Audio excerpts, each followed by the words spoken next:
Kip, what's going on, man? AMA 20, 21, somewhere in there. Christmas edition. Christmas edition. That's right. We were going to do this tomorrow, but we decided that probably doing it on Christmas. It was funny because because you sent me a message, you're like, hey, should we reschedule our conversation for next week? I'm like, why? You're like, well, it's Christmas. I'm like, oh, yeah, Christmas. Yeah, we probably ought to do that. So we're recording a day early. Yeah. Well, and I almost thought you were going to pull one of those numbers where, what was the last scenario? The last scenario was Thanksgiving. We had some internal surveys and meetings with you from the battle team leaders in the Iron Council. And it was on Thanksgiving. And guys were like, hey, that's on Thanksgiving. And Ryan's reply was, yeah, so. One of the things I don't really do very well is fake holidays. And Thanksgiving and Christmas don't fall into those camp. Those are what I would consider real holidays. But yeah. I'm talking about like President's Day and Columbus Day and Valentine's and all these other things where it's like everybody wants the day off and like government shuts down for the day and people are going home. It's like, why are we doing this? Oh, it's President's Day. And like, that's not a real holiday. Like, what does that even mean? Yeah, exactly. Anyways, yeah. So Christmas is, in my book, a real holiday. So I actually released my interview with Jack Carr a day early. So I released it today, Monday, but as of the release of this, that'll be a couple of days ago. So no podcast on Tuesday. You guys probably noticed that. Now we'll just get to the questions. All right, let's do it. Well, just to tell these guys too, our questions are coming from Patreon, which is Patreon, patreon.com/Order of Man. Next, I'm kind of talking about the hierarchy in which we answer these questions. Next is the Iron Council, except for we had one of our brothers inside the Iron Council shoot me a message. He's like, hey, man, I accidentally deleted your question about or your post about what questions we had, and I just found that out this morning, a little too late to ask again. So there won't be any Iron Council questions today. And then our Facebook group, which is facebook.com/groups/Order of Man. By the way, man, the hat's looking good. That is a good looking hat you have on. Absolutely. Yeah. The Scout. I'm wondering who, let's see, yours looks more curved than mine does though. Mine's a little flatter than yours. I have a slight curve in it. That's right. That's right. Just enough to keep people on their toes. They're like, what's going on there? What's going on? We should mix it up. We should like April Fool's Day. We'll wear the ugly curve brim hats and fake everybody out or something. Yeah. Mix it up. The jacket looks good too. You're representing today, man. I know. I Order of Man t-shirt on, but man, you even got your battle team shirt. Yeah, and I got my Order of Man tidy whities on too. Good. That's like a must. Special edition. Yeah. I don't want to see that though. So I know Bubba would be happy. He keeps talking about banana hammocks and thongs and everything else. And I'm thinking, man, I'm doing these guys a favor by deflecting on that one for sure. For sure. Yeah. Bubba's going to go south on some of these products that he wants to introduce. Literally. Yeah, totally. All right. So Patreon members first, like you mentioned, patreon.com/Order of Man. Our first question. I heard, by the way, hold on.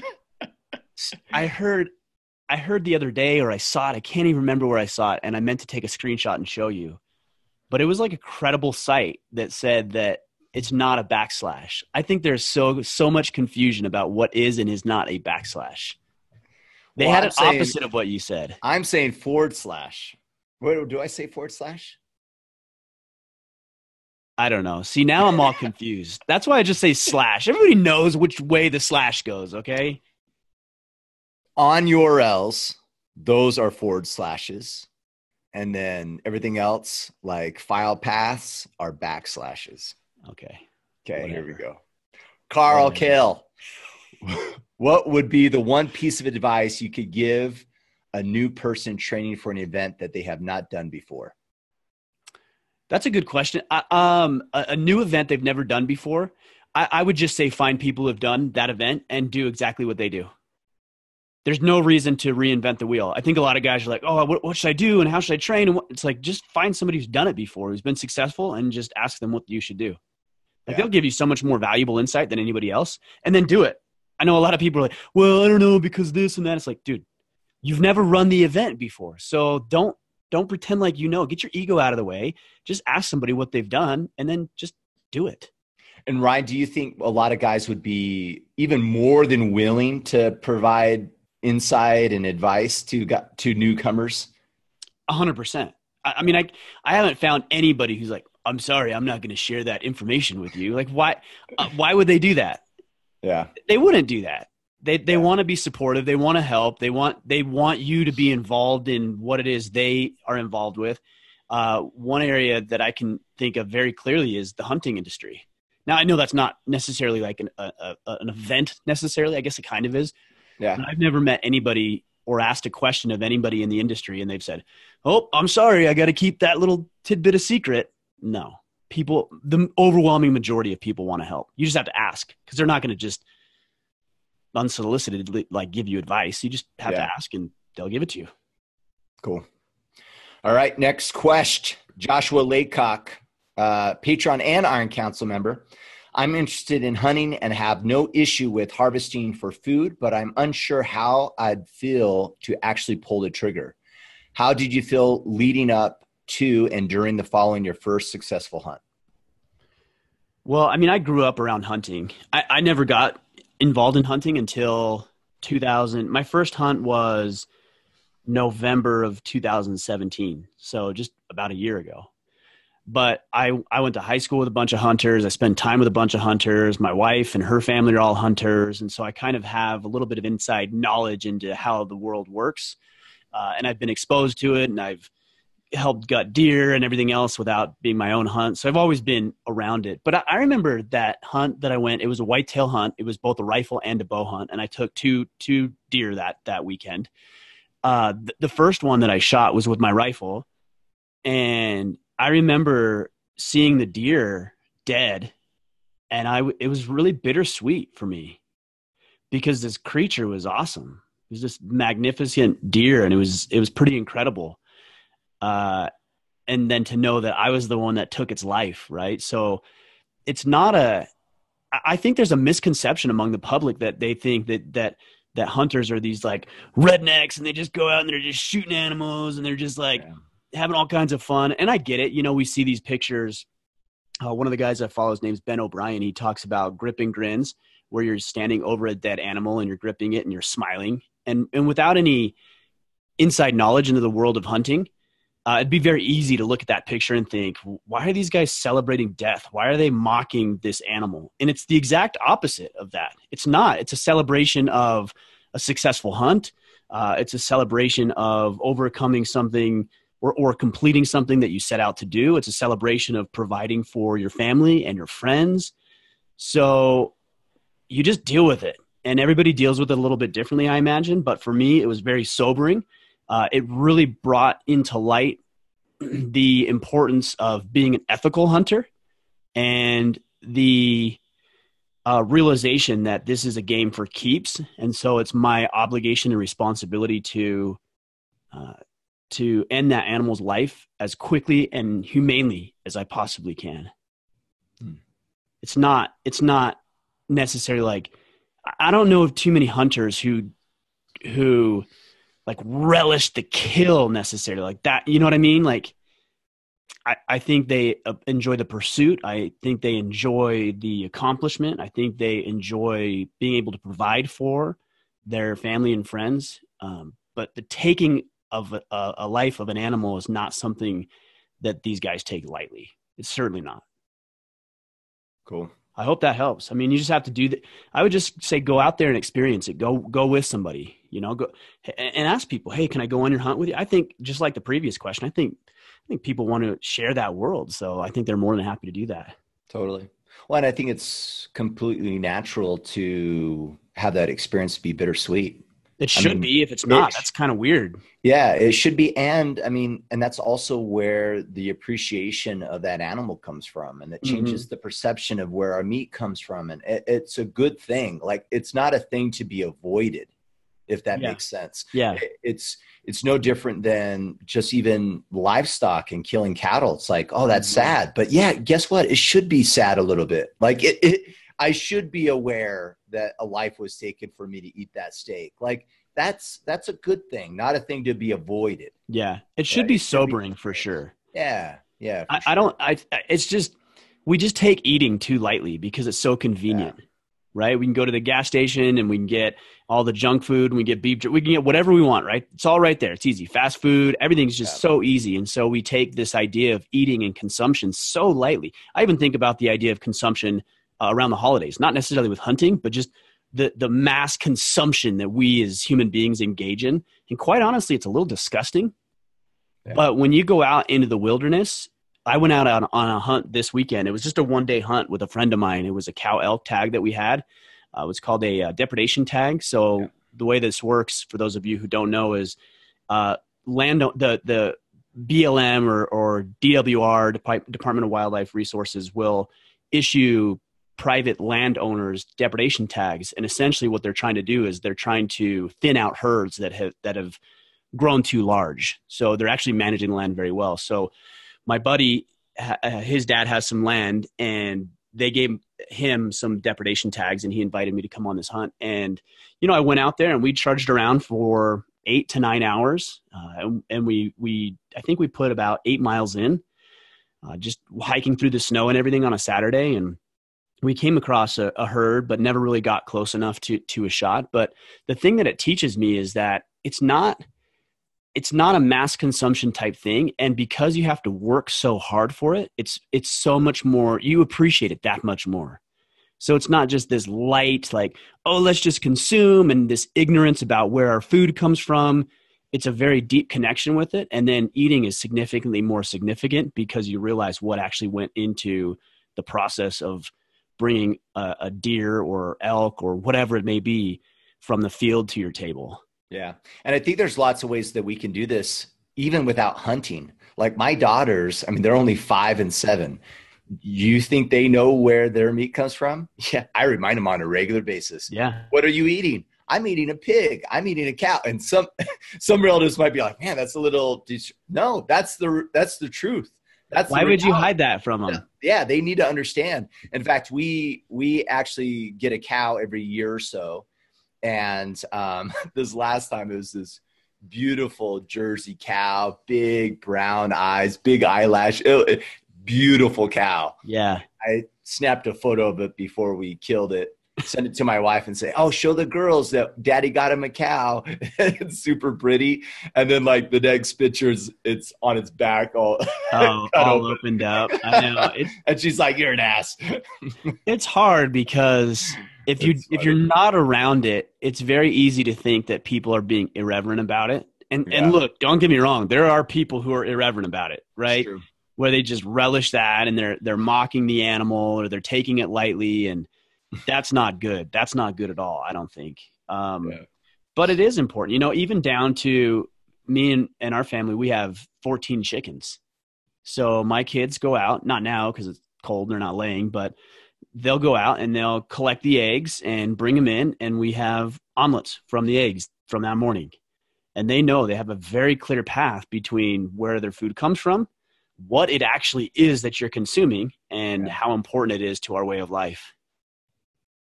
That's cool. Yeah. If you move to Maine, are you going to be able to have chickens? They're going to like freeze to death. Well, they would if they were outside, but in the barn of this place that we're looking at is down in the cellar of the barn there. They actually have a chicken coop in there. I see. So and a goat pen as well, so we can bring livestock inside. That's crazy. It's awesome. Crazy. Man. All right. Next question. Chris Dalton. I want to wish Ryan and Kip a Merry Christmas. Order of Man has impacted my life in a deep and profound way. Thank you. Cool. Awesome. Our honor. Yeah. I don't recall you doing an episode specifically on suffering and the tremendous individual and personal growth that results from treachery that suffering causes.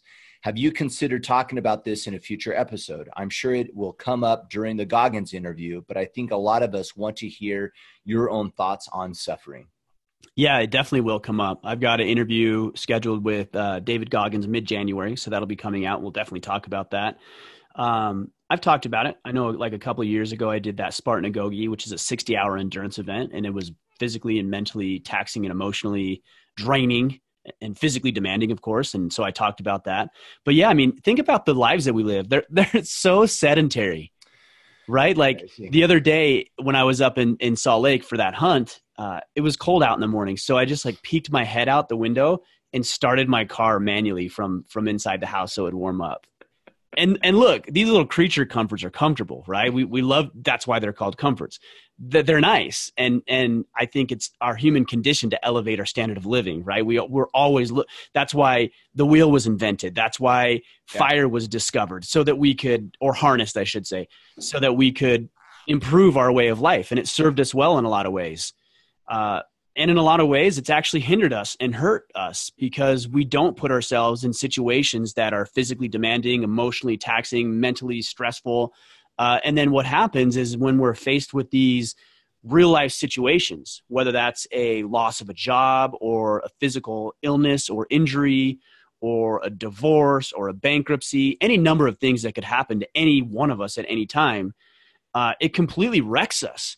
Because we aren't physically, mentally, and emotionally prepared for that. I've seen the littlest of things bring a man to his knees.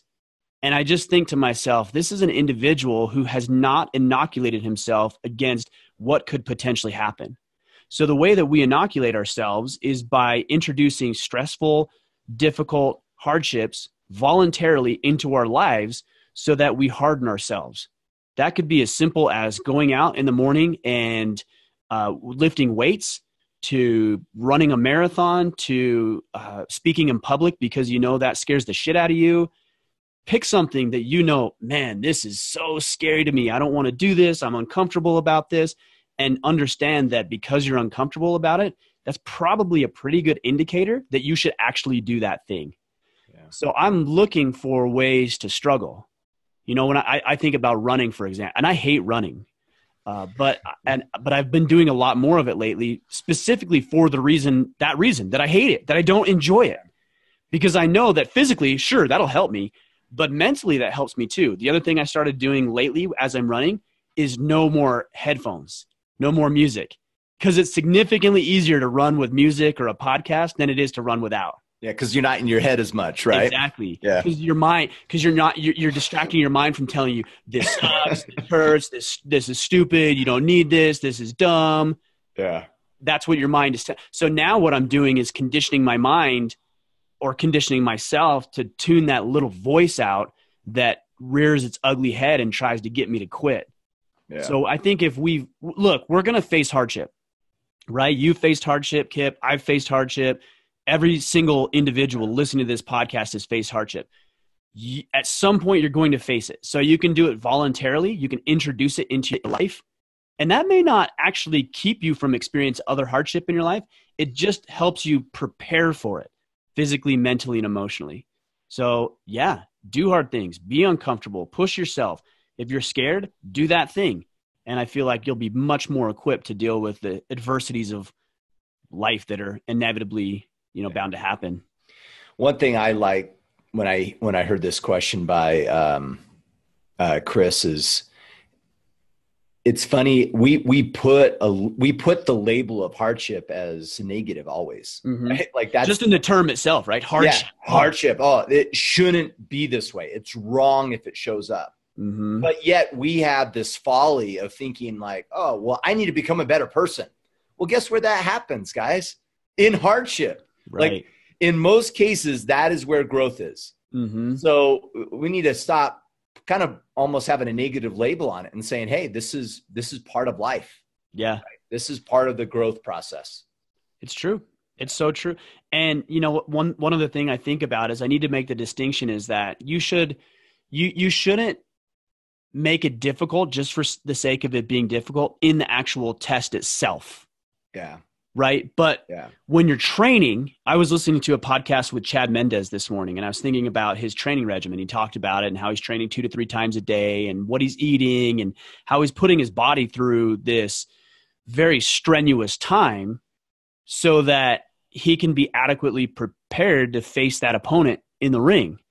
Well, in the ring, he's not going to put one hand behind his back. So he's facing hardship. Like you don't do that in the test. You do that in the training so that when it really counts, whether it's in your relationship or a fight like Chad or the business or any facet of life. When it really counts, then or jujitsu, then you're adequately prepared. You don't make it hard then, you make it hard in the training. So you're prepared for that test, if you will. Yeah. Yeah, totally. And then that test is just a reaction of your training. It's no longer you are now just acting based upon how well your training was. Right. Yeah, because there's nothing you can do at that point, right? No, and it's not the time where you all of a sudden become innovative and figure it out. And now I'm going to try some new things. Yeah. Or I'm going to experiment here. Well, that's actually a folly a lot of guys have is they say, well, when it counts, then I'll do X, Y, Z. And it's that adage. I can't remember who said it. An ancient philosopher said, we don't rise to the level of we don't rise to the level of our expectations. We fall to the level of our training. Yeah. So make it hard on yourself. And then when it really counts, you'll find yourself in the position to navigate those murky waters. Yeah. Copy. All right. Jump into the Facebook questions. We have a couple quick Christmas ones. I kind of moved them up the list because, well, tomorrow's Christmas. So here you go. And as of this, when it releases, yesterday will be Christmas. Yeah. Yeah. So Kyle Niblet, what traditions have you guys made within your homes for Christmas time? I mean, we do the standard stuff. Like I think a lot of people open one present before, on Christmas Eve. We read the Christmas story. And when I say the Christmas story, I mean the Christmas story, like the birth of Christ, right? So we read that in the evening. We usually do a family gathering. Like we're going to do a family little party tonight where everybody comes and they bring food and we just have a little celebration and do the white elephant gifts. Most years, me and my two oldest boys actually go down and chop down Christmas trees, which is a lot of fun. This year, I took the cop out this year. Cop out. Yeah, I feel really guilty about that, actually. I look at my tree and it's beautiful. I look at it and I'm like, I'm a failure as a father. I have this beautiful tree and it means nothing to us. You know what I mean? So next year we'll go back out. But those are some of the things that we – the other thing too is last year, I went to Hawaii last year for Christmas. And I don't ever want to have Christmas at home again. Because you don't? No. Interesting. Because I feel like I'm obligated to like spend a bunch of time with people that I don't really know or frankly don't necessarily even like, or that I have to deliver cookies to every single human being in my neighborhood. And I'm like, I don't even know you. I don't even talk to you guys. That's another thing that kills me off is, I think my wife just said she got your Christmas card. I don't understand why people do Christmas cards. I'm like, why? Dude, if I want to see you, I'll jump on Facebook or whatever. Although, Kip, we do appreciate your Christmas card. It doesn't sound like you appreciate your Christmas card. At least maybe your wife did. She did. I don't understand it. And then in addition to that, I feel like I just have to like buy everything. When we were in Hawaii last year, I didn't feel like that at all. Like we went to the beach and we had dinner together as a family. I think we brought some very small gifts, maybe like a set of Legos or something that we did in the morning. It was awesome. And it was an experience and we're still talking about it versus buying the garbage that's under the tree now. That stuff's going to break in like a month or they're not even going to find it like fun anymore. I just want to create more experiences. Yeah. That's interesting. I'm not trying to sound like a Scrooge here a little bit, but I guess maybe I am. You do sound like That's funny. I hate traveling for Christmas. Asia wants to do it every year. Really? And I don't want to do it. No. You want to be at home? I'm old school, man. I want to snow. I want to be in my basement. I want to stay up late, watch Christmas movies, lay by the tree, take a nap midday, eat a lot of food. I like the just chill, lazy Christmas at home.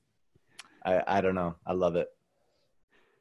Whatever. Different strokes for different folks, I guess. Yeah. Tradition-wise, we do a couple fun stuff. Actually, they're pretty normal. The present before, right? I think a lot of people do that. We always typically have family over for Christmas Eve dinner. So that's tonight, which means I'm only working half a day because I need to get home and help set up and cook deviled eggs. That's kind of like my job every year. But we do that Kid whole makes scenario. a mean deviled egg, apparently. Yeah, they are good. They are really good. I eat like half of them. So, but yeah, one thing I love about my neighborhood, it's more of a neighborhood tradition. I can't take credit for the idea, but we have a guy, well, you know, Ryan. So you took a picture of that flag. Yeah. On that canyon. Yeah, in the canyon, hanging across the canyon there. Yeah, so that's my neighborhood. The same individual that puts that flag up for the month of July, which by the way is a feat in itself. How big is that flag? That flag is huge. It is a massive flag. It's like really, really heavy. Like 50 feet, like that big. Like that thing looks humongous. Yeah, it's the largest commercial flag I think they could buy from a store in Salt Lake. And for those of you who don't know, it's literally hanging 1,000 feet in the air across a canyon. Canyons. Yeah, it's impressive. It's awesome. It's super impressive. Anyway, sorry, go ahead. Yeah, drones are used to pass parachute cord across. Guys are heaving. Oh, really? Oh, yeah, because the wind coming from that canyon is super strong. I bet. So the strength and quality of anchoring has to be like really just spot on. Anyhow, so that same man that puts up that flag in our neighborhood, he does a Christmas star during the month of December. Across the lines or whatever? No. So instead of the flag almost about as high up against the mountain, he packs up and has this LED star that he created. Really? They pack up with generators. They put the star up there. And then every night during the month of December, some people in the neighborhood will hike up with new fuel, restart the generator, kick it off, and it runs until about 2 a.m. And they do it every single night during Christmas. That's cool. Awesome. And you just pull into the neighborhood and you see the star up on the mountain. And guys, we're not talking like foothill star. It's a hike. It's quite a ways up there. It's pretty cool. Did they have to get permission from the city? I think we just claim that mountain and say it's ours and we just do whatever we want. No, I don't think so. Man. I don't think so. In fact, that same individual, he saw there's a shoreline trail there that used to go over a creek. He just built a bridge for it. He's like, you know what? Yeah, built this beautiful little bridge. It just kind of made. Is he an engineer? You know what? I don't know. He's retired now. He must be an engineer or something. Yeah, but he's just kind of like, this mountain needs this. So he's just kind of he's the caretaker for the mountain for Lone Peak. Well, that's awesome because I just like that he's proud of it, right? He's proud of the area and he wants to improve there. But somebody's going to bitch and moan about that flag at some point or the star or something. That's what's so dumb about it is somebody's going to complain about it. And then the city's going to come in and say, well, you can't do this according to this. It's ridiculous, man. Yeah. It really is. Luckily that hasn't happened yet. We had someone, what do you call it? Shot like an arrow through the flag a couple of years ago. What? Caused a tear in it. Yeah. So we mid-month, the entire neighborhood donated money. We bought a new flag, went back up there mid-month and restrung out a new flag. This is it was cool that the neighborhood's kind of like, no, this is a really big deal for us. Yeah. Right? So no, I like that. I like that that you guys rally around that and have that tradition. That's pretty cool. Yeah, it is cool. Not my idea, but someone else's. Super cool stuff. All right. Josh Perez. Hello. What gift do you give a first-time father? We'll make it quick. Do you have an idea? I have to think on this one. Well, father? I just think of Gatchko because he's a first-time daddy this past 6 months, and I think his battle team ended up getting him like that tactical baby carrier. I thought was super awesome. That is cool. Super guy gift, but is like a tactical baby bag and like I don't know what you want to call it, like a carrier for the baby on your chest, right? Or whatever. Yeah, but I guess that's good. I don't know. I actually probably for a first-time father wouldn't get somebody a gift different than what I would get them normally. Yeah. Based on, because everybody's getting stuff for the baby and it's like, you got all that stuff, but like, and I'm not saying a dad needs a gift or whatever, but I think just celebrate that individual. You know who that person is. I don't know what they're into, whether maybe they're into hunting or outdoors and you get them a nice knife and you tell them congratulations or whatever. Yeah. I don't think there needs to be like something unique to having a son or a daughter necessarily. Yeah. I do think that, I mean, if we looked at the percentage of men that have greatly changed their lives due to having a child, I'd say it's probably really high. So maybe a book about being a father. Yeah, that's a good idea. Take advantage of the situation that, hey, this is an opportune time for someone to level up and get ready for more responsibility. A book about fatherhood for sure. Yeah. Even just a book about general improvement, because the more that you improve by default, you're going to be a better father. So maybe there's a book about improvement. I don't know. Like I heard there's this book called Sovereignty that's pretty decent. You might want to pick up a copy of Sovereignty for this individual. Just whatever they're into. Yeah. There you go. Sovereignty. I wish I could be more helpful on that. I'm not a great gift giver, so I don't know. I'm a Scrooge. Yeah. I just want to go away from everybody during Christmas. I don't want to give anybody anything and just. He's joking. No, I'm serious. All right. What do we got next? Alexander Lake, what is the best way you can think of giving to your community for Christmas? To the community? Well, that's a good question. I would serve in some capacity. I think probably is the best thing you could do for your community. Like I'm really involved in coaching. I love coaching for the community center. I coach about 5 teams, I would say, a year between basketball, football, baseball. I think that's the best thing that you can do. I think that's probably where you're most needed as well. But there may be some volunteer, firefighter positions or search and rescue. We've got a volunteer search and rescue team here that a lot of people volunteer for. But I think they need manpower. So that's where I would focus. Like where can I serve? Maybe they have some community classes that you can teach, whether that's, I don't know, martial arts, or maybe you're a woodworker and you could volunteer to help people in the community learn woodworking. There's all sorts of volunteer opportunities. I would go down to your local community center. One thing my wife does that's pretty cool is she actually goes and does story time at the library every week. So she'll sit down for an hour. She does it. Actually, I think she does it once or twice a month, and she goes in on a Wednesday or whatever, and she reads a story to the kids, whatever the story is. But she puts on this big, huge production. Like she'll add music into it and make little goodies and then have crafts for them. That's cool. And I wouldn't necessarily do that, but I'm saying like she found an opportunity to serve the community. I know the library is really grateful for it, and it's serving the kids. So there's all sorts of service opportunities. And I think that's probably where you ought to focus as a man. Yeah. If that was you at the library, you'd just show up and have these big elaborate gifts all wrapped and beautiful, and then hand it to all the little kids, and it'd have coal or dirt inside of them. I wouldn't even wrap it. I would just give them bags of coal and say, here, get out of here. Get out of here. It's Christmas. Go home. Spend time with your family. Oh, that's funny. What do you think? For community, I think, in fact, I said this to the guys on my battle team just last night, that Christmas is an amazing time of year for a lot of people. And this is also really dark and can be a really depressing time of year. So I think from a community perspective, just being aware of who's maybe spending Christmas alone, and maybe doing some necessary action to let them know that they're thought of, or inviting them over, or I don't know, doing something for those people. Cause this can be a tough time of year for some people. So I like that. One year, we had some fairly new, or let's see.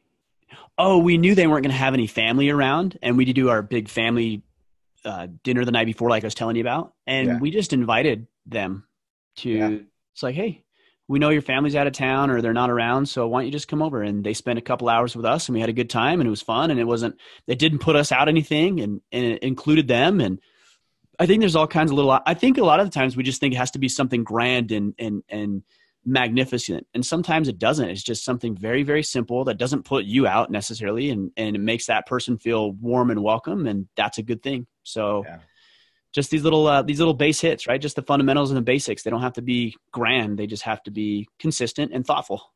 Yeah, totally. All right. Next question, Justin Shaver. What advice do you have for a father or husband who wants to be able to defend his family without owning a firearm? Well, so there's two avenues I would think on this. And obviously self-defense is a huge one, right? I think you ought to be able to defend yourself. And I think even more fundamentally than that is the physical fitness component. You have to be fit. Healthy. You have to be healthy. That to me is not even a question. I see so many men who are overweight and out of shape, and frankly, they're just living less than they're capable of. They're not as effective as they are. Can they be good fathers? Yes. Good husbands? Yes. Good employees and business? Yes. But not nearly effective as they could be had they been in shape. So get in shape, then learn martial art, whether that's jujitsu or wrestling or boxing. But there's something to be said for being able to do violence with your body to another individual and be somewhat familiar with it as well, so you're not completely caught off guard. One thing that I think everybody ought to be aware of too, that a lot of times gets overlooked, is people say, well, I have a firearm, so I'm going to be able to defend my house. You might, under the perfect set of circumstances. What if somebody sneaks in? What if you don't hear them? What if there's no other alert? It's like you got to have a defensible space. Yeah. So that means that you have deadbolts on the door. It means you have security cameras. It means you have a security system. A dog is certainly something you ought to consider. I definitely think having some sort of plan so that if something were to happen, this isn't the first time you've ever been exposed to it. These are all ways that you can defend your home without having to use a firearm.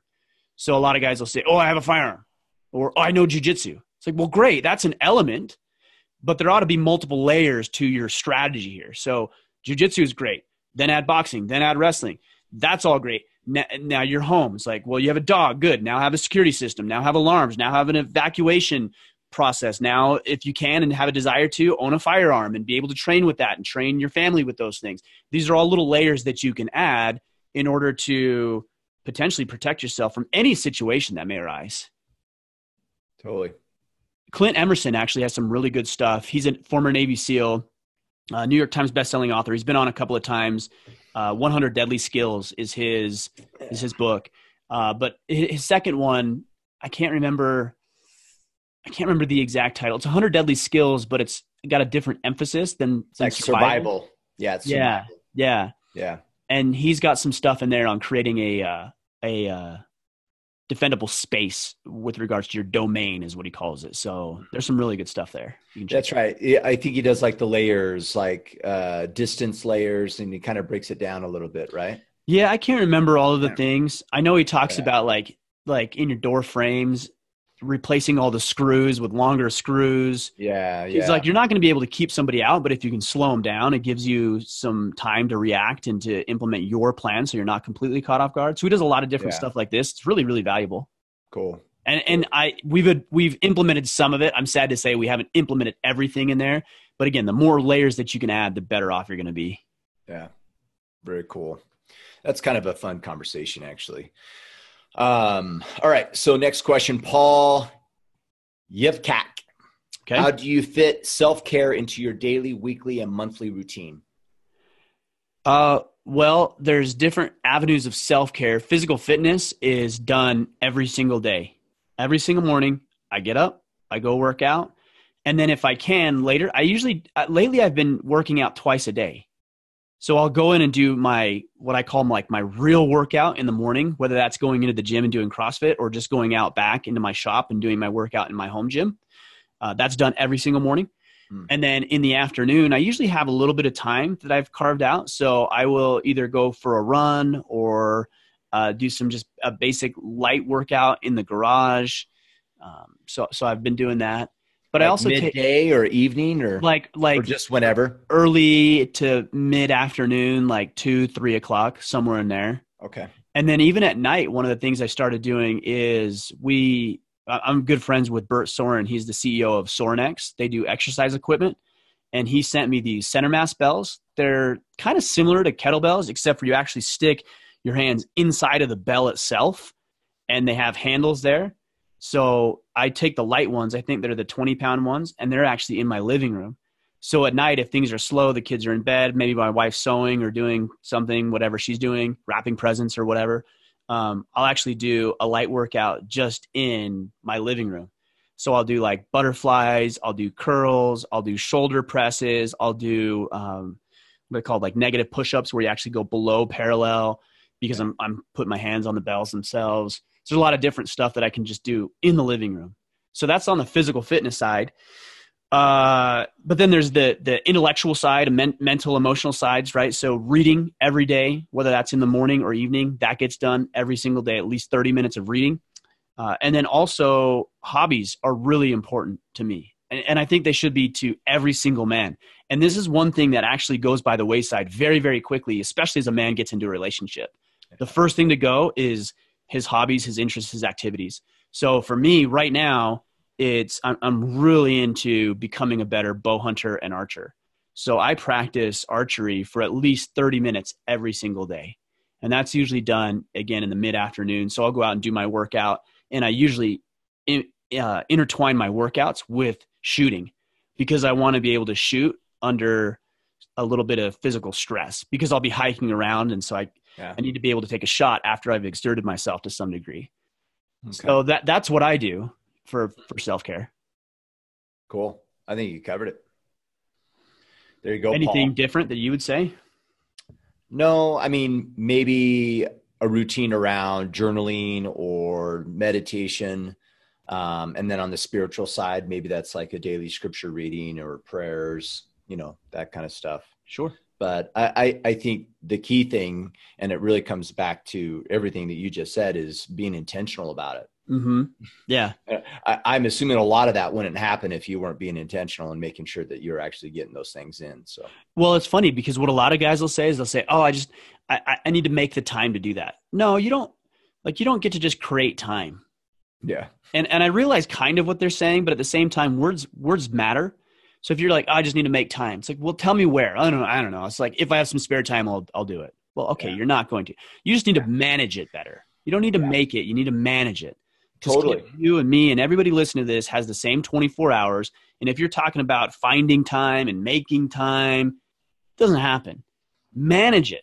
Manage it well. Like you said, be intentional, be deliberate about it, carve it out into your day, and work the routine around it. And I realize everybody's a little bit different, right? So your schedule may facilitate you working out or reading in the morning, or maybe it's in the afternoon. But it's funny because I see guys, what you and I do, and what guys like Jocko, like the 445 Club, for example, and they think like that's the ultimate sign of success is if you wake up at 4:45. Dude, maybe that doesn't work for you. And Jocko would say that too. He doesn't care if you get up at 4:45 or 7 o'clock's your workout. He's just saying, get it done. Yeah. Get it done. Find a way to work it for you, make it work into your schedule, and get the thing done. Totally. And everyone has the same schedule issue, right? Well, so many people think that, well, Ryan, he's running the podcast and Kip's job, their jobs allow them to have the flexibility to do these things. Yeah, I don't care. I really have, if anyone, I don't care who the individual is. We all have the scheduling conflict. We are all busy. Like, I can't count how many times I've seen someone go, oh man, I don't have the time, and it's a season or whatever. And then like they change jobs and this new job, quote unquote, gives them way more time. Guess what? They're just same thing. They're just as busy. Yeah. And life will happen to you and you will be busy. The question is are you going to adjust things to make certain things be a higher priority? That's it. It's a priority thing. It's not a busy thing. I think the same thing holds true with money. Because I'll hear a lot of guys who, so true. They'll say, "Oh, if only I had more money. If only I had then I'd be able to pay my debt off. Then I'd be able to save." And then what happens is they get a promotion, and let's say they earn $10,000 more a year, which I think is significant. So it's about $800 a month or more.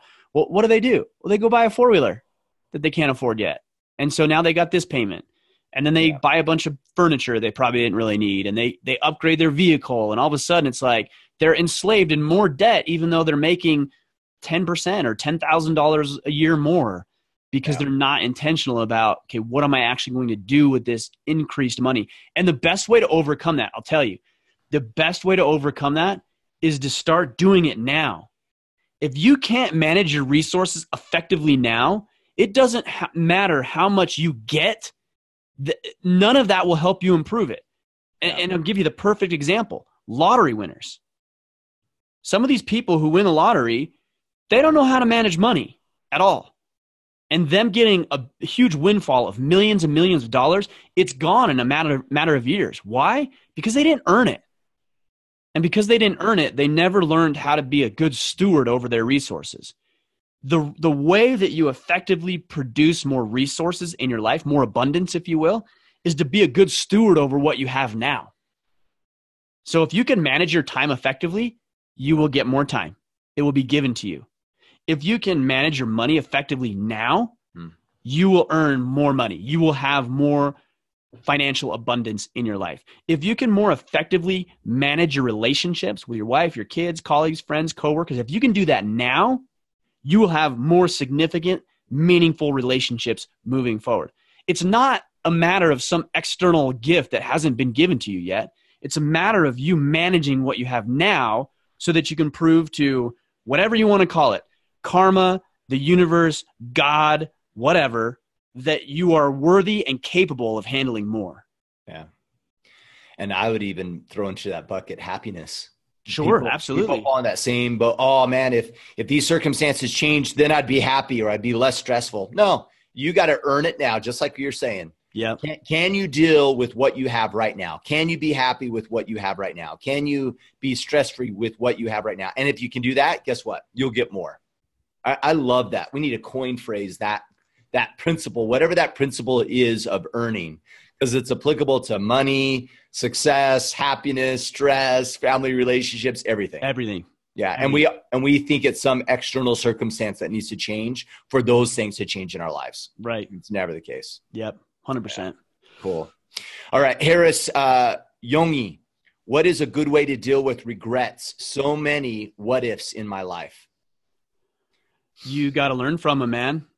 You know, like everybody, people ask that a lot. Like, what do you regret most? And I don't answer that question the way I think they're looking for. Like, oh, is this one thing I regret? Yeah. No. Look, are there things that if I could, I would do over again? Sure. But that's a wasted exercise because I can't change that thing. Yeah. More effective. Go ahead. But would you? Like, would I change it? Yeah, like really. No. Like, if there was some magical ball, would you really change that decision or whatever? Yeah. No, because I'm happy with where I am, and I wouldn't be the same individual. It's kind of like that butterfly effect. You know, if for some reason or some way you were able to go back in time and change just one little thing about your life, who's to say that you wouldn't be married to the woman you're married? Who's to say that you wouldn't have your kids, or that you wouldn't have the business, or you wouldn't even be alive, frankly? Like this is just life is a natural result of cause and effect. Now there's some fortune and some things that happen in there that are beyond your control. Sure. But it's what you do with that. And so if you're regretting things, the way to overcome that regret from my perspective is to say, okay, well, that sucked. You know, I failed in there. I failed in my relationship, or I failed with my fitness, or I made a bad choice, or whatever. What did I learn from it? And how am I better because of it? That's a hard question to ask. How am I better because I went through that hardship? And what am I going to do moving forward? Now you're giving yourself a more productive way of looking at it versus, oh, I'm an asshole and I'm a piece of garbage and I messed up and I'm a loser and woe is me and life sucks. And like, if only I wouldn't have done that thing. That's backwards thinking. That stunts growth. You got to be forward thinking. Okay, I had this bad experience. I messed up. I made a mistake. Here's what I learned. Here's how I actually am a better human being because I experienced that lesson. And here's what I'm going to do to ensure that I don't do that thing again. That's how you overcome regret. Not by sitting in it, but by using it for fuel. Yeah. And if you're a better man because of it, then you won't regret it, right? No, you'll look, I'm not going to say you're going to love it. But you'll appreciate it to some degree because you realize, oh, that's part of the process. That's part of what made me me. Yeah. Like one example that I think of, and I didn't really have control over this, and I've talked with you guys at length about this, is the fact that my father wasn't around and that I had some other father figure come into my life who weren't great examples of what it meant to be a man. Now, granted, that stuff was out of my hands, but I wouldn't change that because I don't think without that, I don't think that I would be as good a father as I am right now. I don't even think, frankly, I'd be able to lead this movement because I didn't experience those things and have that perspective that gives me the ability to share what I share now. Yeah. So I'm not going to say that it was amazing and I'm so grateful and those were amazing no, but I am going to say, you know what? I appreciate them for what they are. Hardship, but help me become a better human being. Yeah. And for Harris, I think that I think we're defined by the man we are today, right? So if you don't like the way you were in the past and you have regrets and what ifs about then stop. Stop right now and remove the excuses from your life. Don't live with a bunch of what ifs and regrets anymore. Like, use it as this opportune time to say, you know what, I was this kind of person, but guess what? Not anymore. Mm-hmm. And transform yourself and be the man that you want to be. I think that's possible for all of us. And it's tough. I mean, I don't want to get in a rat hole, but it's super tough to change perceptions, and people will still continue probably judge you for the person that you used to be and all those kind of things. But I really do believe that we can reinvent ourselves at any time. It's just not easy as all. I think a lot of people also believe that if they miss an opportunity, that they miss their quote unquote shot. Yeah. Right. Like too. that relationship with that woman didn't work out and she was the one, she was the love of my life, or that job opportunity, you know, I wasn't adequately prepared, or I didn't have the designation or the degree for it. And so like, I'll never get that chance again. I don't believe that. I don't buy into that. Frankly, I don't even buy into the one woman thing. Yeah. You know, there's plenty of women out there. I love my wife. Okay. Let me just put that out there first. And I don't think about other women, but I'm just saying that there's other women. I could have easily fell in love with another woman, and she could have easily fell in love with another man. It worked out for us, and we've worked at it. We've made it work because we're committed to each other. But that's not to say that there aren't other opportunities. One little story I was thinking about as I was thinking about this, it's a little different, but I think it illustrates the point, is a couple of years ago, probably about a year ago, we were going to buy a cabin here in Southern Utah. And I saved cash for it. I was just going to pay cash for the cabin. And we put the offer in, full offer. And we never heard from the seller ever again. We reached out multiple times, tried to figure it out. The seller never got back with us. And we were so disappointed because we thought, you know, this could be a really good opportunity for our family. This could be somewhere that we could create a special place for us. We'd go up into the woods and get lost. Like, this could be a place where we could create memories generationally that we could eventually give to our kids. We're just really, really excited about it. And we never heard back from the seller. We were so disappointed. And I remember thinking, oh man, you know, we kind of missed that opportunity. And we did, you know, it could have been 1,000 things. I think at that point, the seller just wasn't interested in selling it anymore. Maybe he had a change of heart, whatever. Yeah.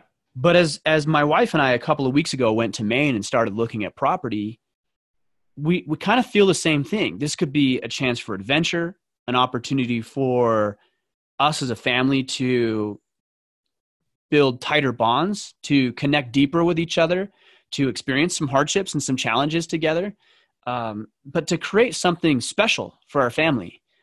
And I thought about just last week, the cabin, and I don't know why it got brought up, but I thought, man, if we had that cabin, we wouldn't have as much money in the bank account.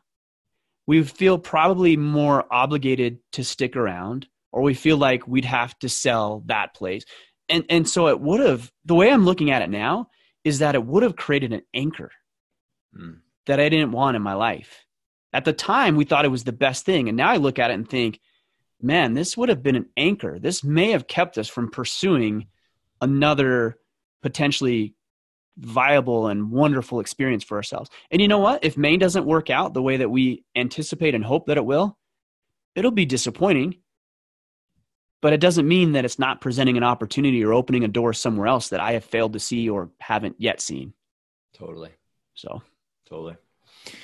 All right, Chad Shepard. I want to get known for hunting and outdoor adventures, plus promoting having a full-time job with 2 kids and a wife of 18 years that has my back with my crazy ideas. Do I just leave my Instagram, Facebook open to the public, or do I promote myself on different accounts? What's your suggestions? I'm having a hard time maybe understanding completely.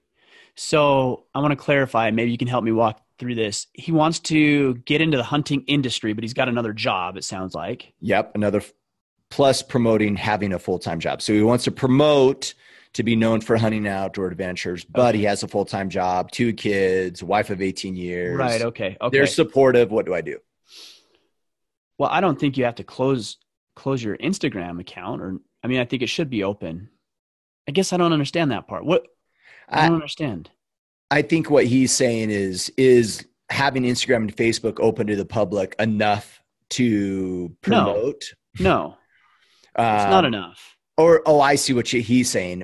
His personal Instagram and Facebook, does he just open that up, or does he use a different account to promote this? I get it. Side? Okay, I get it. That's what he's saying. Yeah, I get it. Sorry, guys, that took us a bit. Yeah. My thought is that there shouldn't be any discrepancy between the way that you run your business and the way that you run your life.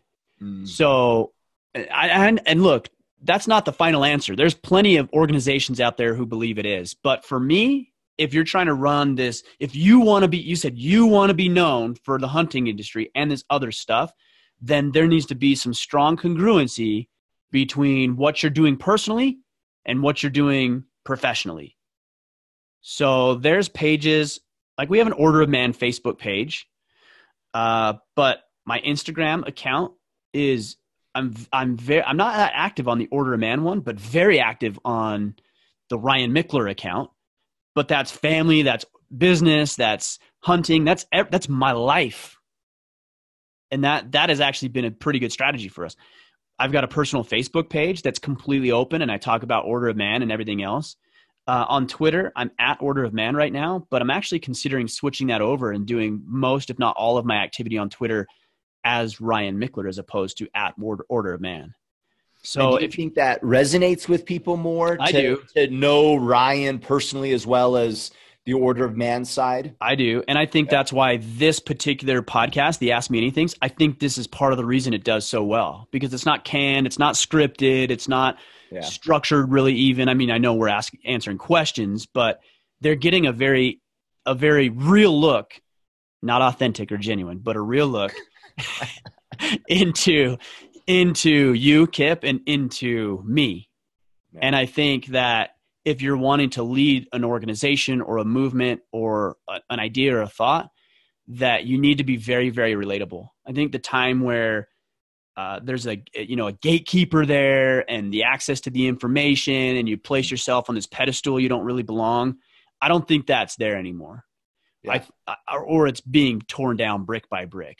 Yeah, culturally it's shifted. It is, because I don't relate. Look, NFL athletes, let's take an NFL athlete, the best athlete in the world, and I don't care, that's debatable who it would be, but you take the best athlete in the world and you filter his images through, his social media through all sorts of filters and all the parties he's going to and all the women he's dating and all the money he has, and it just looks like this glamorous life. And normal people like you and me and the guys listening to this podcast, although we like that, are like, that doesn't relate. I can't even well, and not only that, it's just not real. I mean, that individual has struggles too, but it's just not relatable. And so it's actually a turn off, right? Like I see that individual, I'm like, oh, I'm not inspired by this person. Yeah. I'm inspired by the everyday guy who's got 2 kids and has been married for 18 years and he wants to go pursue something different. The same thing that this guy is talking about right now. That's who I'm inspired by. That's who I want to be like. So the more relatable you can be, I think the better off you're going to be, especially as you're running a side business and you want to be known in the hunting world. It's got to be you. Yeah. If you're the brand, brand, they have to know you as the brand, right? I think The Rock is a perfect example of that. Totally. 100%. It's his headphones or his shoes or his clothing wear. Any desire that I have to buy any of it, it's literally tied to the fact that I think he's a stud. Yeah. Yeah. Has nothing to do with the product. Right. Yeah. Yeah. All right. Joe Berto, how do you motivate coworkers / employees to take on more responsibility for themselves? I want them to succeed and try to work me out of a job. I eventually need a replacement when I move up. Your responsibility is to help them understand why they should. Because look, on the surface level, if let's say, Kip, you're my boss, okay? And you're I like, am. hey, you are. That's why I think this is going to just work out perfectly right here. So you come to me and you say, hey, Ryan, I need you to do more, okay? I need you to come in on Christmas Eve. I need you to work a little faster. I need you to be a little bit more efficient. And at the end of the day, you got to make more money for the company, okay? So come on, let's go. Get this done. I mean, like, screw you, buddy. Like, what's in it for me? And some people say, well, he shouldn't think that. Okay, well, shoulda, coulda, woulda. Like, that's human nature. You got to create win-win situations. Now, let's reverse this a little bit. Let's say you're my boss and you came to me and you said, hey, Ryan, I know you have big ambitions. You've been with the company for 5 or 6 years now. And I want you to know I really value what you brought to the company. I recognize that at some point in the near future, I'm going to need to scale back a little bit. I've got some big aspirations with my family. I'm going to go do some vacationing, and I would really like to grow this organization in a way that will allow me to step back, but also allow some of the people that have been here to step up and to have some opportunity, whether that's ownership interest or more say in the day-to-day operations, but really help us grow what it is we're doing. And you are somebody that I've identified as that potential individual because you've been with us for a long time. You're a hard worker. Obviously you believe in what we're doing. Does that sound like something that you would be interested in discussing? And naturally I'm going to say, well, yeah, I am interested in that. Okay. Well, if that's the case, then we need to have a conversation about just some expectations from you and what you can do to prepare for that and what I can do to help you prepare for that. How's that sound? Good. Now you start having this open dialogue and it's framed in what's in it for me. Like why would I want to do that? Right. So I think you've got to paint the picture or bridge the gap between productivity and efficiency and effectiveness and doing more and why it is actually in their best interest, not just improving your bottom line. Because a lot of employees will think that it's like, oh, well, of course he wants me to work harder. He wants to make more money. Yeah, totally. What's funny about this is how do you motivate coworkers and employees to take more responsibility? What does it mean to motivate? And by the way, they could be highly motivated and doing the wrong tasks. And you would see as them not being motivated.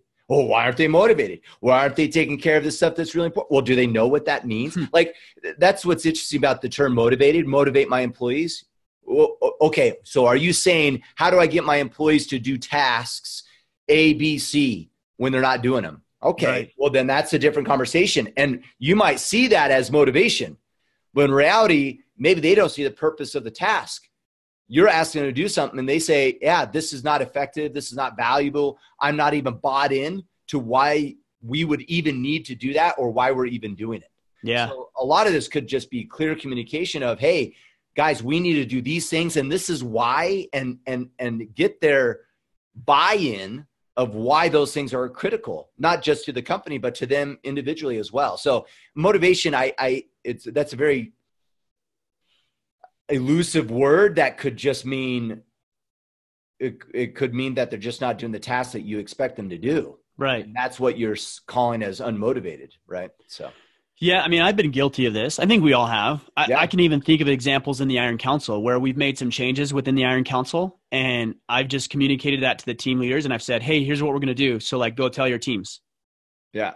And then there's pushback from the teams. I'm like, what the hell's the problem? Like, what are they so upset about? Like, I told them we're going to do this and it's going to be better, except for I never told them why it's going to be better or how it's going to enhance the experience. And I never allowed them to see the direct result or at least the direction of the changes that we're implementing. Yeah. And what's so that great comes back to me as a leader is like, there's a disconnect between what I'm asking them to do. And it doesn't make them dumb, by the way. All right. I think there's a natural tendency to believe that. It's like, why wouldn't they see this? Why wouldn't they just understand this? And look, I'm guilty of that more than anybody else. I'm like, what's wrong with these people? Yeah.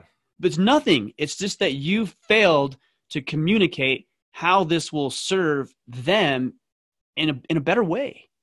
Yeah. And what's great about this too, Ryan, is if you can't communicate how it is going to serve them and the company in a better way, then maybe you shouldn't be doing it either. Yeah, maybe it doesn't, right? Yeah, we have a tendency to expect things and have people do tasks that actually provide maybe no value. Maybe we shouldn't even be doing it. So that's the other thing to consider too. Yeah. Well, and I think just as we're riffing on this, I think it's also important to notice that you probably have some people in the organization that it would be a good idea to get some insight from. Yeah. And I know there's guys, and again, I just come back to the Iron Council because we're talking about it. Yeah. There's you, there's Bubba, there's other guys, Chris Gatchko, Joshua Laycock, the team leaders. There's so many guys in the Iron Council who I actually go to for feedback. Could I come up with their decisions on my own? Yeah, it's my organization. I can do whatever I want, frankly. But that doesn't serve us well. It serves us as an organization well to take your insight and Gatchko's and Bubba's and Laycock's and all these other guys. It's valuable. And I don't ultimately, there's things you guys have told me and I'm like, no, we're not doing that. Like banana hammocks from Bubba. Right? So like there's things where I'm like, no, we're not doing that. But I do value your input. This one's a no. Next one might be a yes. Yeah, totally. That's funny. Sam Johnson, what advice do you have for single men looking to become better men while single? Don't get into like, I'm single or I'm married. Like, what should I do? We already know. Go by Sovereignty and read it, implement everything that we talk about. Do the battle plan at the end. Go listen to last week's Friday field notes. That's a perfect answer actually for this question. Go back and listen to last week's Friday field notes. I think it's called Creating and Executing the Perfect Battle Plan, something along those lines. Listen to it where you're in it. It's only 30 minutes long, okay? Listen to it in a place where you can sit down with a notepad or a program pulled up on your computer and make some notes and do that. But don't get into the like, oh, I'm trying to be like a good catch and I'm single. Like, what should a single guy be doing versus a married guy? The same things. Same things. Yeah, and don't stop doing that shit once you get in a relationship. Yes. Right? Guys have a tendency to get on the ball like, oh, yeah, I'm going to get my act together. And all of a sudden, Sally comes along and it's like, oh, I'm going to stop working out. And she's demanding a lot of time, and I don't establish any boundaries, and I let everything fall to the wayside, and then guess who you are? Some moron she doesn't even want to be with anymore. Yep, that's exactly right. Don't change either. I was going to show you something on my phone here, and if you're listening, you won't see it, but obviously if you're looking on YouTube, this is my – you can't really see it. This is my your wallpaper, yeah. Yeah, it's my wallpaper. Come on now. It's my wallpaper on my phone, but I've gone through and I've created my or identified my objectives for the next 90 days in 4 key areas, and then I've come up with my tactics, and on the bottom I wrote, don't cheat yourself, because I will. Yeah. I know that about me. So I got to be aware of that. But these are the things I'm working on. I create a battle plan and I do it every single day. It's relevant. It's significant to me. Your battle plan, Kip, is going to be different than mine. It's okay. Neither one of us is right or wrong. But just make your battle plan, work it over, and kick butt. Stay on the path. That's right, man. Couple more questions, you think? You have enough time? What have we been going for, like 45, 50 minutes or something? Yeah. We're totally fine. I think we're okay on time. Okay, Jesse Johnson, how do you get along with annoying in-laws? Minimize exposure. Yeah. Like, look, you're going to have some real pains in the ass as relatives and not even in-laws, just even family members. I'm like, ugh. You know what I mean? Just minimize exposure. And sometimes it's just about keeping the peace. Like there's certain like my sister, I love my sister to death. I'm not going to talk politics with my sister. I'm just not, because I'm not interested. And I don't need to win her over. She doesn't need to win me over. And so I'm not going to have that conversation. That doesn't mean we can't have plenty of other conversations. It means we just don't have that one. So just know your role. All right. Just minimize exposure. Just have the conversations that need to be had, and no more or no less. All right. And just deal with it. Now, if they're impacting your life, that's different. You know, if they're causing animosity or rift between you and your relationship with your wife, that's different. That calls for something a little bit more assertive, like boundaries. You know, and I know plenty of people who have in-laws where the mother-in-law is trying to like sabotage the man, right? Yeah. Okay, well, that's where you need to communicate with your wife. You need to establish some clear boundaries. You need to communicate those boundaries with the individual, and there needs to be the consequences of crossing those boundaries. And all of that needs to be upheld by you and your wife, by the way. Okay, that's something a little bit more assertive than, hey, this person's annoying because they don't believe the same thing I do about abortion or politics or the border wall or whatever it is that you're arguing about. That's different. Yeah, don't just avoid your wife if you find her annoying. That doesn't work. Yeah, well, that's I should put that out there. That's going to create a whole other set of problems. That's funny. All right, Jason Bergeron. Bergeron. What are your thoughts on Freemasonry? It's kind of a fun question. I don't really, okay. I'm fascinated by it, actually. I think there's a lot of rituals. I think there's a lot of good based on, I'm limited. Okay. I'm talking to you guys. I don't know anything. Yeah. I mean, I've watched a documentary on Netflix or something. He doesn't have the ring on, guys. I'm looking at him. I don't. Yeah. I just got my wedding band on. So I don't know much, but I'm fascinated with it. I think anytime men have an organization that promotes good, which from my perspective, it seems to, there's accountability, there's camaraderie, there's brotherhood. There's certain practices and rituals that are memorized and then recited and then implemented. I think that's all really, really valuable because you're handing knowledge down to the next person. Frankly, like from my perspective, it seems a little weird. Like it seems a little strange. Some of the ceremonies and rituals seem, well, they're outdated just because it is so old, but it just kind of seems sometimes a little silly. I'm sorry if that offends somebody here. I'm sure it will, because there's Freemasons. But if it serves you well, like I always think about this with professional sports. I was watching a basketball game with a buddy the other night, and I just thought, this is silly. Like these are grown men, and they have these little matching uniforms on, and they're running up and down the court, putting this stupid rubber ball in this little metal hoop, and they're seeing who can do it more than the other team. And I'm like, this is like, if you strip everything else away from it, it's silly. But at the same time, it's not. Think about it on a deeper level. It's promoting teamwork. It's promoting hard work. It's promoting strategy. It's promoting how to win, how to lose, how to have goals and objectives, how to become a master. And so on the surface, you're like, this is silly. But deeper than that, you're like, no, this is meaningful. This is significant. It's really, really important. And I kind of feel that way when I see things like Freemasonry. I look at their rituals and some of the things they wear. I'm like, that's kind of silly. It's weird. But on a deeper level, it's actually really, really powerful from my perspective. That's what I see. Yeah, that's interesting. I've known a handful of Freemasons in my past. In college, I got into an entire obsession with Freemasonry. Really? It really was. Did you ever become a Freemason? No, I was asked. Supposedly you can be invited, right? And you have to fill out like an application and stuff, but I never acted on it. Mostly from the perspective is I felt that that I had the fullness of what I needed through my religion. Mm-hmm. And I felt like that would suffice, right? That this would just be, I don't know if it was, I didn't feel like it was 100% necessary for me, right? Yeah. To become a better man. But regardless, I totally get it. And I get the interest, especially when you start looking at like American history and you realize our founding fathers, the majority of them were Freemasons.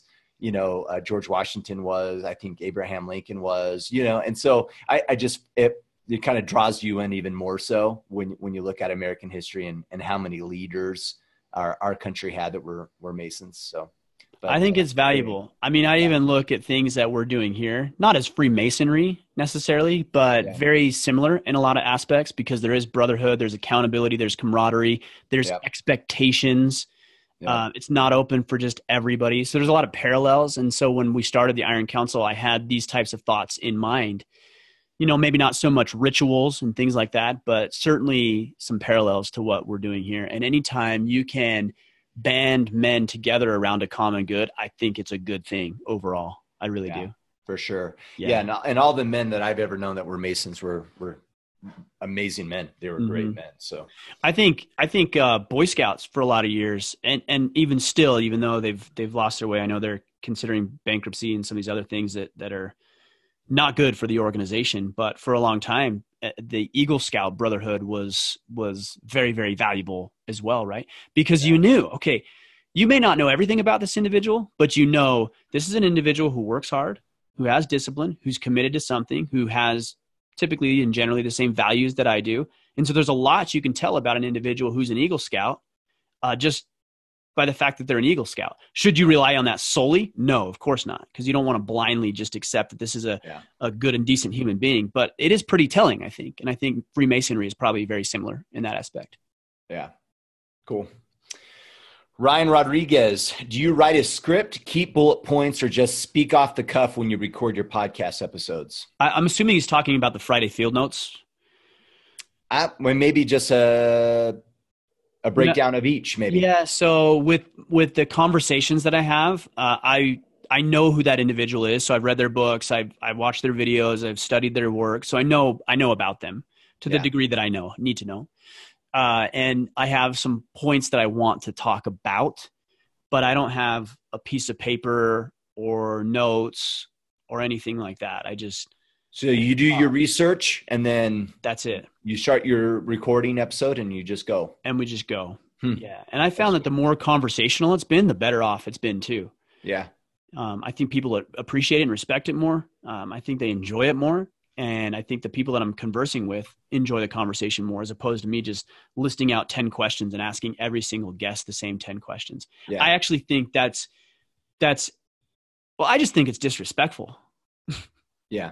I think if I have a guest on and I come and I ask them the same 10 questions I've asked 300 other guests, I think, well, how disrespectful am I being to this human being? Yeah, you wasted my time. You didn't even get to know me enough to ask me legit questions. Yeah. Right. And then not only is it disrespectful to that person, it's disrespectful to the people who are listening. Yeah. Like the people who are listening to my podcast deserve a higher level of podcasting. They deserve a higher level of conversation. And that's why when I have guys who are like, man, I've listened to all 300 of your shows and the first one sucked. I'm like, yeah, they did suck. And I've got better and I will continue to get better. You have my commitment that the next decade of podcasting or whatever it ends up being is going to be better than the first. Well, and that's why you guys have to start with episode 1 and then work towards the newer stuff. I don't recommend doing that. I did that. I would start at, let's see, we've done, I want to say we're at like almost 200 interviews, conversations. I just start at like 150. 150 is when it started getting good? I don't know. I'm just throwing that number out there. But That's funny. So Friday field notes. Yeah, Friday field notes. I actually used to script them. So the first probably maybe 2 dozen or maybe even longer Friday field notes were entirely scripted. You would write the whole thing The whole thing. And you're just almost just reading. Read it. Not even almost. I was reading it. Okay. And then I stopped doing that because it was taking too long. And for these 2 reasons. Number 1 is taking too long. I just didn't want to like write it and then read it. And then number 2, I thought I was doing a disservice to everybody. I'm like, if I'm just going to write it, I can just put it out there. I don't need to read it. People can read on their own. Yeah. And it gave me no leeway or flexibility in the conversation. So I got away from that and I went to bullet points. Okay. So if I'm talking about, well, last week I talked about the battle plan, for example. It was just bullet points. Okay, you need to talk about this, then this. Here's step 1, here's step 2, here's step 3, here's step 4. And then I just go. I just riff on that for however long I need to cover the point. And I just think it's better. This is better. Do you think that you needed a script first to get the skill set necessary to not script, or you could have just went with the bullets on Friday field notes off the bat and it would have been better? I could have no, I don't think it would have been better. Okay. I could have went with the bullet points right off the bat, and I don't think it would have been better than rereading, but it would have been more valuable because I would have learned a whole lot quicker. It wouldn't have gone well. Like it wouldn't have sounded good. It wouldn't have been. I had a friend come over the other day, and he was talking about this. He's like, "Man, you've gotten so much better at this." And he's like, "I don't have the same skill set you do." I'm like, "Of course you do. I've just done 320 conversations now." Yeah, you've developed it. Yeah, he's like, "Yeah, but you're better at it." Yeah, I am better at it because I've done thousands and thousands of hours worth of speaking and videos and podcasts and conversations. And I'm listening to people, and I'm researching other podcasters that I admire. So yes, thank you for acknowledging. And you are right. I am better at it just because I've done it. It's just amazing to me. And I'm not speaking ill of this individual because him and I are good friends. It's just amazing in general how often we dismiss time in the activity. Yeah. And like we do it in every aspect. You know, we do it from a guy who's like, oh, that guy, man, he's so good at jujitsu. Well, yeah, he's been doing it for 10 years. Oh man, he's such a great podcaster. How is he so conversational? How does he ask just the right questions? Because he's failed 500 times. Yeah. Right? How does that guy, how is he? Oh, he's just musically gifted. He's so good on the guitar. It's like, man, that dude has been working for free in these like little shitty hole in the wall bars for longer than you've been alive. You know, when I had John Dudley on the show, a lot of people were like, oh, he was talking about this. He says a lot of people are like, who's this John Dudley guy? He's like this old guy and all he does is talk about it. He doesn't even shoot archery. He's like, dude, I've traveled millions and millions of miles across the planet before you were even done nursing. So I'm sure he didn't say exactly that way. But he actually said it better, I think, than me. He did. I can't remember what he said. He might have said like before your balls even dropped or something. He said something. I can't remember what he said, but it was good. Obviously, because I kind of remember him talking about it. And I thought, yeah, that's right. You have been doing it. You have earned this. Nothing was given to you. Yeah. And he talked even about being a natural archer. And I said, well, what makes a natural archer? He's like, he kind of had a little struggle answering that because it's like, I don't know, maybe they have better eyesight. Like, that's it. Like, yeah. Okay. And then the rest of it has to be developed. He's like, yeah. The rest of it has to be developed. That's interesting. Mm-hmm. On a related note, Ryan, how much prep kind of goes into your interview? So like if we look at Goggins, for instance, how much reading and research and everything are you kind of putting into before that call? There's different schools of thought on this. And some guys over prepare, like maximum preparation. A couple of guys I think of is like Tom Bilyeu, max prep. You can tell. Yeah. You can tell. Yeah. From the minute he starts talking, you can tell this guy knows everything about this individual. Yeah. Like he almost, to the extent of like maybe he pulled some strings and got some confidential data from in some instances, you kind of feel like that is the case. Yeah. Another one is Jordan Harbinger, with the Jordan Harbinger show. I know, because him and I are friends, I know how much he pours into his preparation.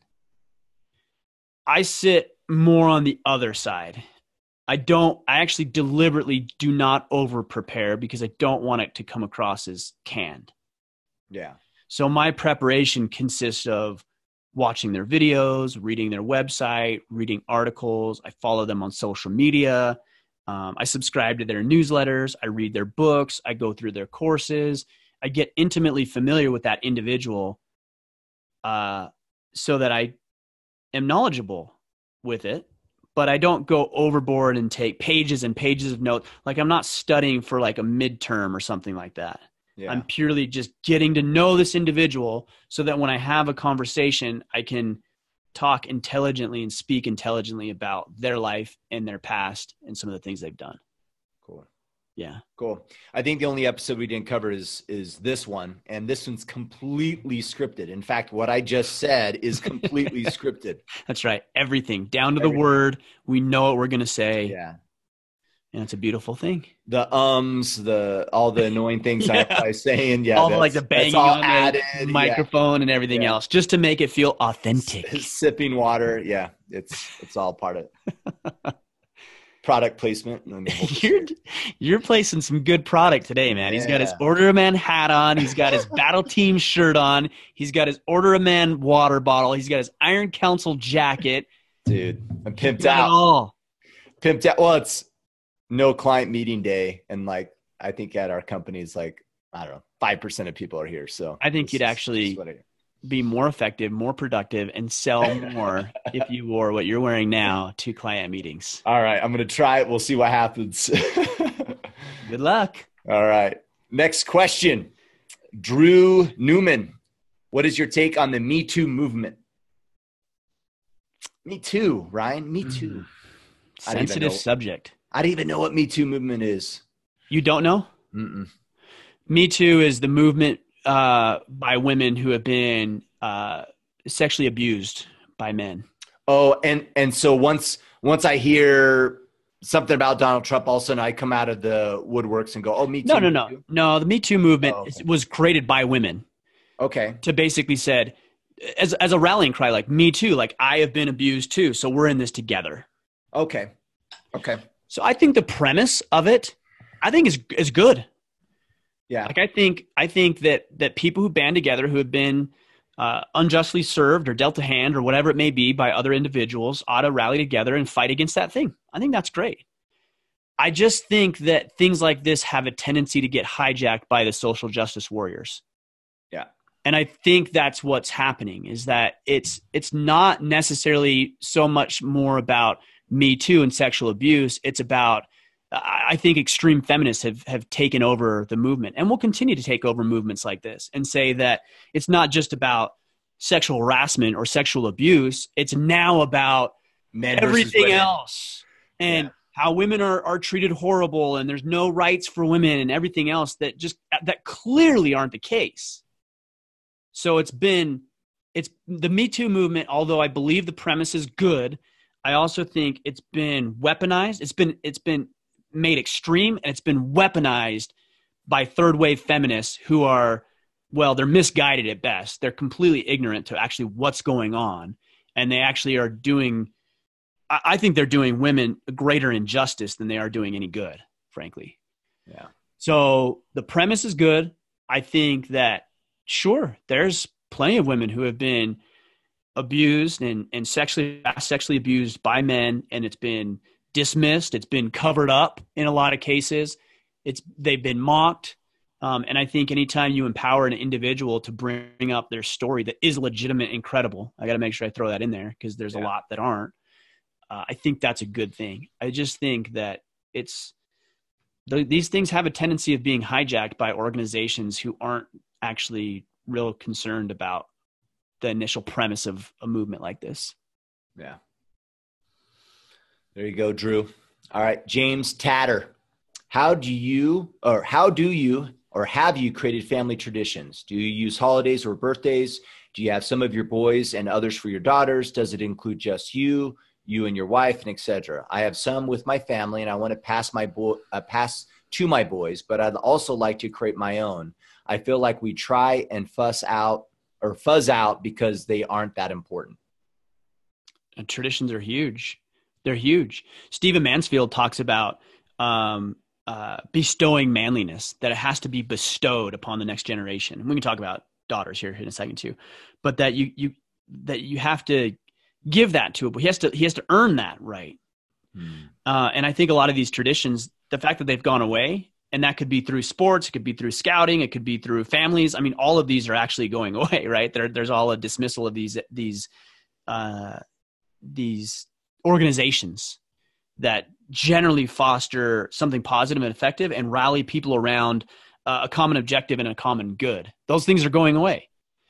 And so less and less of our youngsters are learning and being passed on this tradition. And instead, what's being replaced is explore yourself. Explore life, explore yourself, explore your sexuality, explore who you are, explore your gender, explore this, explore that, uninhibited by any sort of limitations and restrictions. And it sounds really nice, except for kids are ignorant. Yeah. Children just don't have enough knowledge about life. And so why would we mock the institutions that teach our children how to operate most effectively within a certain set of parameters? Why would we try to tear that apart? It's not smart, and it's not good. And what we haven't seen yet, but we will see a generation, millions and millions and millions of people who are confused, who are misguided, and because they were left to their own devices for so many years, they are not nearly as effective or productive as they could once be had they had some structure, guidance, discipline, direction, focus, accountability, and clarity in their life. So it's critical that we create these traditions. It's critical that we take what we know and we pass that down to our children. it's critical that we help our children see that there's boundaries that we operate within, that there's certain things that are okay and we can snug right up to that line, but we don't cross that line because there's danger in crossing that line. It doesn't work. Generations after generation after generation after generation has experienced things that don't work. And what they're trying to do is pass that knowledge down to our children so they can have a better life. Isn't that what we all want? And yet I think there's so many parents out there who just, who want, they don't want to be burdened with the responsibility of raising children. They want to say they have kids, but heaven forbid they accept any level of responsibility for guiding that individual. Yeah. Or we've been raised in a way that things weren't clearly defined for us. And so we think that's how you do it. Right. Maybe, but I guess that's a possibility. Well, I'm thinking, for instance, he's talking about like rituals or traditions, right? With your son. One of the things that came to my mind is, does your son know what it means to be a man? Like, and we've talked about this in previous episodes, like it's silly. Like sometimes I think that's silly, right? That seems like a kind of a silly thing. Like, well, define what it means to be a man. Of course, that's kind of a given, but is it? No. Like, I don't know if I even had it clear in my own mind. So how can I possibly tell my son of what the goal is? What is the objective for him? If I haven't clearly said, hey, this is what a man looks like, this is what you need to fulfill, and this is who you need to become. If I don't do that, I don't know. He will know what to do. Right. He won't. Or if he knows, he won't. Right. And so these traditions, I think, at least for me, sometimes I think, oh man, they're not that critical, but I think they are. I think they're really critical. I think these are the opportune times where we establish a baseline and a tradition of we're progressing, and we're reaching goals, and they're progressing and we tie these traditions to their progression. Yeah. I think you're absolutely right. I think one of the best things that we can do for our children is on a daily basis when we experience parts of life that we explain those things. Right. There's all kind of little interactions that we have with people. Maybe it's a business interaction, or maybe you're at the store and you hold the door open for somebody, or somebody doesn't hold the door open for you, or whatever. All kinds of little seemingly insignificant interactions. I think it's our job as fathers to explain those interactions. So if I hold the door open for somebody, whether it's a man or a woman, I hold the door open for both. It doesn't bother me. Like that's just being nice, just being courteous. Is then I will explain that to my son or any of my daughter. I'll explain that. Hey, I held that door open because it's just a nice thing to do, and it's just a respectful way to live, and you feel good because you're serving somebody else. And he's like, oh, cool. And then when somebody slams the door in my face and doesn't hold it for me, then I say, hey, son, like, did you see that individual didn't hold the door? Yeah. And that was disrespectful. That person isn't aware of their surroundings. They're oblivious to what's going on, or they don't care about other individuals, or maybe they just had a bad day or a bad moment, or they just didn't see you.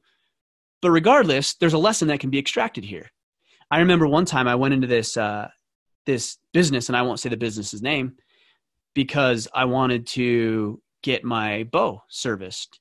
So I went in, and the guy was a total jerk. And I think you've talked about this guy. Yeah. You didn't mention names either. I don't want to mention his name because that's not the point of the story. To throw this guy under the bus. But he was a total jerk. And he's at the end of the day, like he wouldn't help me with my bow. It was weird. It was really weird actually. And my son was with me, and we got out of the store, and I said, well, what do you think? And he's like, Dad, that guy's mean. And I said, yeah, I agree. What do you think's up with that? And we kind of walked through that experience. I was really glad that we had that negative experience because I could share it with him.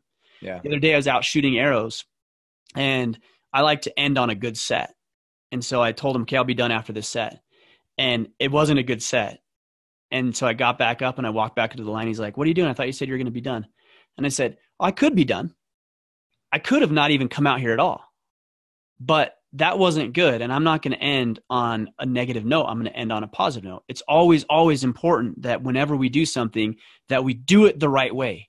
Whether it's out here, son, shooting arrows, or having a conversation with somebody, or whatever it may be. I know I've had plenty and plenty of conversations with my kids about picking up trash off the ground. Yeah. And I don't just pick it up and throw it away. I could do that, and that's good. There's nothing wrong with that. Yeah. But I pick it up and I say, guys, if you ever see any trash on the ground, it's just good to be proud of where you are. And it's good to just clean up after yourself. And if you see something around, it's also our responsibility to take care of the area in which we live. This is why, A, we pick up after the things that we see around, and B, that we don't contribute to the mess. So we put our things away and we throw things in the trash and we clean things the way they need to be cleaned. You connect all these little dots. This is how we teach children how to be decent members of society. Yeah. It's painfully obvious that a lot of these people are not getting these lessons. Yeah. Cool. One more? Yeah. Are we okay on time? I don't even know how long we've been going. Me either. You're the time tracker. Well, good to know now. Set that expectation. I don't know why you're not motivated. Yeah, I'm not motivated to track the time. Such a bad employee. Kyle Shields, have you built anything that you specifically are proud of? By build, I mean constructed something with your own hands. Thanks, gents. I've built humans. That's pretty cool. I guess part of that process. No, I would. That's true. I'm really special. Let's see. Oh, you know what? One thing. Now I'm all distracted. One thing I am really proud of actually is I've got a bunk bed in my boy's room, and it's really cool. It's a 3-story bunk bed is what it is.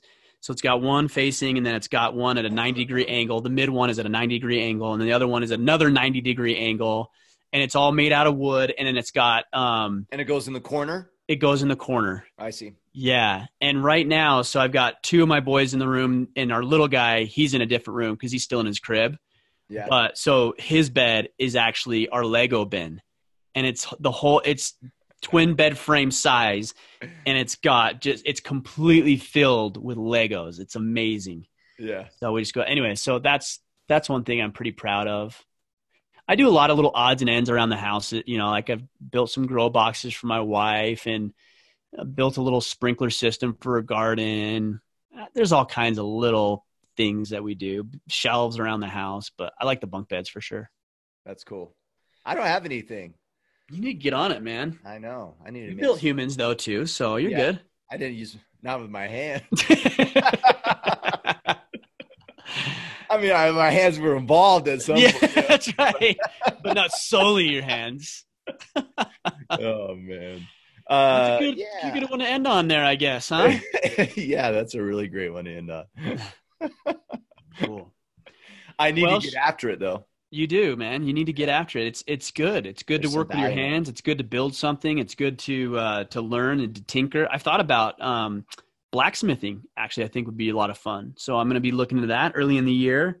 I'm pretty deliberate and intentional with my time, so I don't want to just be flippant like, oh, I think I'll try it. Yeah. Because I have noticed one area that I'm actually pretty good at, I think, is that when I fully commit to something, I commit. I go all in. I don't tinker. I don't tiptoe. It's like, okay, I'm ready to do this. You know, with the podcast, it wasn't like, oh, I'll try it and see it. No, right. I'm not trying it to see how it works. I'm doing it. And so if with blacksmithing, I don't want to say like, oh, I'm going to do it because I know I'll commit myself to it. But when I am ready, then I'm going to be fully committed to that thing. Yeah. I think the thing that I struggle with because it's ironic that we're talking about this, because I was just thinking about this the other day, is I want to be coached, right? Like I hate doing things half-assed. It drives me mad. It like I lose my cool and I immediately get frustrated. If let's say I was going to build a bed, for instance, and I didn't do it correctly, it would really bother me. So what I'll end up doing is if I don't know how to do it, I almost avoid it because I want to make sure if I do it correctly. And I really think the proper approach, or at least one thought has crossed my mind, is then I should hire a coach or a class or whatever it is that I'm working on, so I know how to do it correctly. I agree. Sense? Yes, it makes total sense. And I agree to a degree. Okay. Because I think what you're saying is 100% accurate, but I also believe, and my personality is more of that of tinkering. Yeah. Like I want to figure it out. Like I want to build it. I want to figure it out. I want to tinker with it. And then look, I'm disappointed if it doesn't turn out well. I'll actually scrap an entire project. Yeah. If it doesn't, because one little thing is off or whatever. Yeah. Because that's my personality. But I do. So yes, there's so much value in coaching. I just tend to lean more towards like, no, I got it. Figure it out. I want to figure it out. Yeah. Because I enjoy the process too. Yeah, maybe it also depends on the project, right? Oh, like for sure. And the stake. I have this beautiful motorcycle that I love this motorcycle. Mm-hmm. And I've been wanting to replace the sub chassis seat. Mm-hmm. I don't dare because I love that bike so much that I don't want to jack it, right? And mess it up, right? So part of me is like, oh, I need to hire. But here's the irony. I would rather take the bike into the shop and say, I will pay you more money if you let me do it with you and we do it together than to just have them do it and then get the bike back. Right. Because I would see huge value in that learning process and I'd want to participate and understand and learn, but I wouldn't dare do it on my own and then end up, messing up my bike. Sure. And I think it also depends on the value, right? Like you value the bike, you value the experience. It's more than a machine to you, sounds like. Yeah. So there's more value in it. Me and cars, people are asking me like, what's your favorite car? I'm like, dude, I don't care. Oh, you love that Scout though. I do, but like at the same time, like I'm not a big car guy. Is somebody else joining us? Totally. Should we wait for them to hop on? No, I'm going to kick Greg off of here. Greg's like, hey, guys are talking over here. Joining the podcast. Yeah. Let's remove Greg for a minute. What Greg is that? There. I don't know. We can put out a call in a minute. Anyways, yeah. So like, so I'm going to have a mechanic do my stuff. Yeah. Because it just doesn't, it's not a thing. See the value in it. Yeah. Right. Versus my bow, like I could have somebody else do it, but I'm like, no, I want to learn it. I want to learn it. I want to do it. It's valuable to me to understand the intricacies of how the bow and the system works. And so I want to learn it. Now, would you get training though? Before you yeah, for sure. Yeah, okay. For sure. Because again, the stakes are higher, right? Yeah. So like I could ruin it. It could cost me a bunch of time and money. So, and sometimes training might just be a simple YouTube video, right? Like I don't know how to set a peep sight, jump on YouTube. Oh, okay. Well, I can do that. Or it might be to go into a tech or something and put it on a press and actually learn the intricacies of that. So, a lot of different perspectives you can take. Very cool. Well, if you guys need training in the real world on how to get on the path of becoming a better man, you do that by joining us in the Iron Council. You can learn more about the Iron Council at orderofman.com/Iron Council. And then we also have a Facebook group, 50K 1,000 plus or 50K other men. I like hearing you say 50K 1,000 million plus guys in there. World champion of Facebook groups. You could join us in those conversations at facebook.com/group/Order of Man. And of course, Mr. Mickler is on Insta at Ryan Mickler and Twitter at Order of Man. Can I say one thing about Instagram real quick, by the way, guys, is if you make sure you're following me on Instagram, again, at Ryan Mickler, Michler, and do that because I am giving away 4 signed copies of Jack Carr's new book, The Terminal List. Nice. So I've got 4 copies. They're signed. I'm giving those away. You have to go over to Instagram and get your instructions for entry into the giveaway. He was on the podcast. Monday is the podcast we released. When are you providing the instructions? They're already there. Oh, okay. Yeah, they're already there. So you're listening to this on Wednesday. You have to do it today because I'm announcing the winners tomorrow morning. So get on there today. Look through. You'll see. It's just a picture with the book, The Terminal List. So you'll see that, and then follow the instructions. Really easy. 3 simple steps, and you are added to the list of entries. Yeah. Also, if you guys want some more perks around the Order of Man and the Iron Council or podcast, join us on Patreon at patreon.com/Order of Man as well. You're getting better at this, kid. Yep. Slash. That's right, man. Easy. // All right, guys. That's it. That's all we got. I hope you guys had a great Christmas. I hope you have a wonderful New Year's. I'm going to be spending a little bit more time with my family this week, taking it kind of easy. Next week, I'm on another hunt, which is awesome. Things are busy. Things are happening. I hope things are going well for you guys. Appreciate you being on the journey. And until Friday for our Friday field notes, go out there, take action, and become the man you are meant to be.